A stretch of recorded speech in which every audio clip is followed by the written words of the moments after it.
Welcome back. It is Friday, February 9th in the NBA, and my three favorite picks are on the way. What's going on, everyone? It's Logan from Calling Our Shot. If you're expecting Austin from Calling Our Shot, nope, you're getting Logan today. Austin is on his honeymoon, and I'm holding down the fort for him. We're giving him some much-needed time off, and hopefully I can continue the little run that he was on, making us all some money. So let's recap yesterday. Let's dive right into what Austin left us off with. Austin put some money in our pockets, going on his honeymoon. 3-1 day yesterday. We love to see that, making some units. Let's talk about his picks.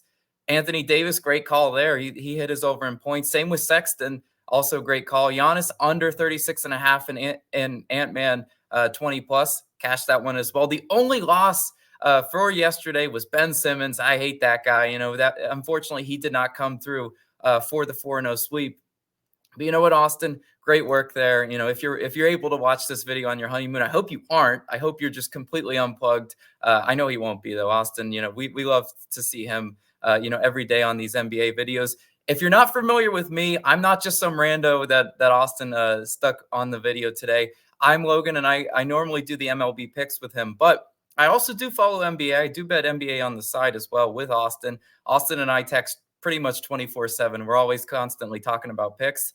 And he does trust me enough to hopefully not crash the ship and hopefully, continue the run that we're on. He's leaving us on a 13-5 run. It is my job, while he's gone on his honeymoon. He'll be back after the All-Star break. But until then, I'm going to go ahead and take the picks on, every single morning. So you'll be seeing me from now on. But, without further ado, let's dive right into the picks we got for today. And we're starting with a pick that Austin fully endorsed himself. It's going to be Dillon Brooks.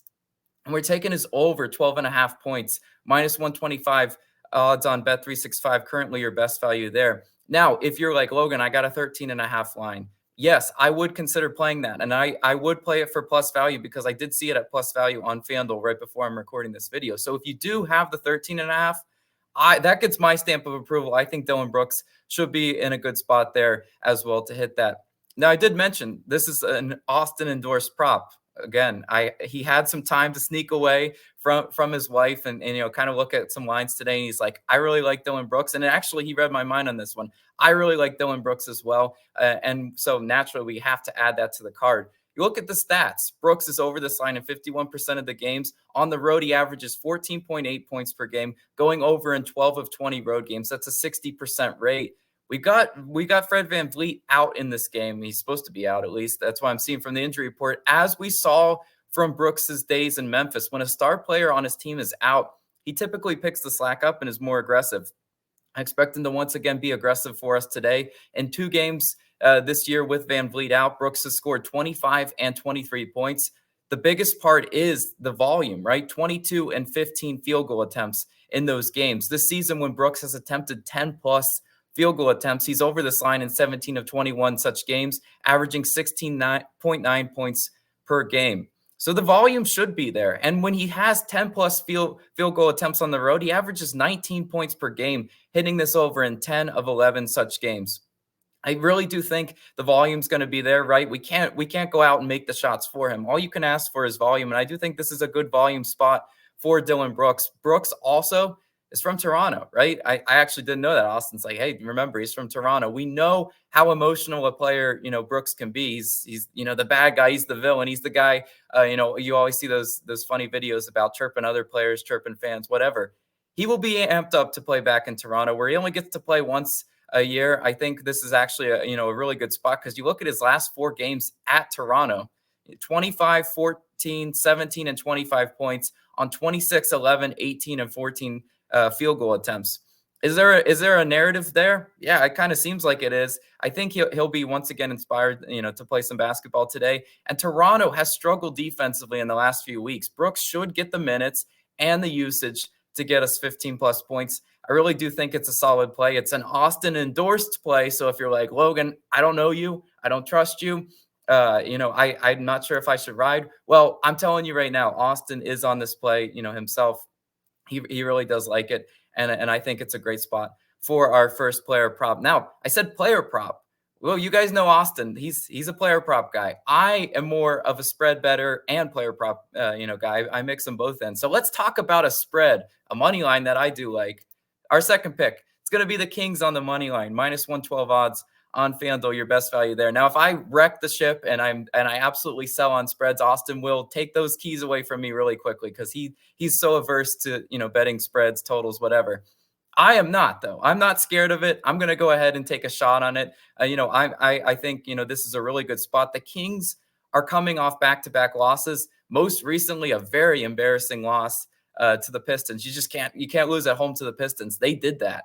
So you're like, Logan, I'm pretty scared of this Kings team. Well, with a Friday night crowd in attendance, this is a perfect spot to beat, a Western Conference team powerhouse and light the beam. You want that momentum in the NBA. They should come out, with their hair on fire. You can't drop a game to the Pistons and then come out flat again in this spot. I just don't see it happening. If the Kings can't get up for this game, then truly, I don't know what they'll be able to get up for. This is just a spot that they also have the rest advantage too. The Kings are 10-4-1 ATS, covering at a 71% rate with the rest advantage, which they have in this game. With the rest disadvantage, the Nuggets coming in this game 1-5 ATS, only covering 16% of those games. We know Denver obviously just played the game in LA last night. Denver also only 10-16 against the spread on the road. They don't have the mile-high advantage on the road today. And this is a spot that I think the Kings will capitalize on. We look back to their December matchup, December 2nd. Sacramento won that game at home against Denver, 123-117. Obviously, Joker went for 36 in that game. The Nuggets didn't have Jamal Murray in that game. Obviously, a different, type matchup here. Who will they have today too, right? Playing on a back-to-back.